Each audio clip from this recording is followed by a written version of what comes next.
आगामी बकरी ईद सणाच्या पार्श्वभूमीवर शहरामध्ये कायदा सुव्यवस्था अबाधित राहावी यासाठी श्रीरामपूर शहर पोलीस स्टेशनच्या वतीनं भव्य रूट मार्च काढण्यात आला। सदर रूट मार्चची सुरुवात महात्मा गांधी चौक येथून करण्यात आली। त्यानंतर गिरमे चौक, मेन रोड, भगतसिंग चौक, छत्रपती शिवाजी महाराज चौक, दशमेश चौक मार्गे पोलीस स्टेशनपर्यंत मार्च काढला गेला। शहरातील प्रमुख मार्गांवरून काढण्यात आलेल्या या मार्चमुळे नागरिकांमध्ये सुरक्षिततेची भावना निर्माण झाली। या रूट मार्चमध्ये एकूण 6 अधिकारी, 15 पोलीस अंमलदार, 1 आरसीपी पथक तसेच 16 होमगार्ड अशा मिळून एकूण 55 अधिकारी कर्मचाऱ्यांचा सहभाग होता। पोलीस निरीक्षक नितीन देशमुख यांच्या नेतृत्वाखाली हा मार्च पार पडला। तसेच वॉर्ड क्रमांक 2 मधील मौलाना आझाद चौक येथे रूट मार्चची सांगता करण्यात आली।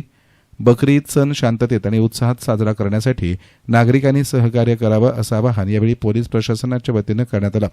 सदर रूट मार्च विषयी पोलीस निरीक्षक नितीन देशमुख यांनी अधिक सांगितलं आहे। आगामी येणारा बकरी ईद सण तसेच इतर सण उत्सव आणि श्रीरामपूर शहरातील कायदा व सुव्यवस्था सुरळीत राखण्यासाठी पोलीस दलाची सर्व पूर्वतयारी करण्यात आलेली आहे। त्या पूर्वतयारीचा आढावा घेण्याकामी आज श्रीरामपूर शहरामध्ये श्रीरामपूर शहर व तालुका पोलीस स्टेशनकडील पोलीस पथक तसेच आरसीपी पथक, होमगार्ड्स यांच्या साहाय्याने रूट मार्च करण्यात आला। सदर रूट मार्चमध्ये 5 अधिकारी आणि पोलीस स्टेशनकडील 50 कर्मचारी आणि 22 होमगार्ड असे हजर होते।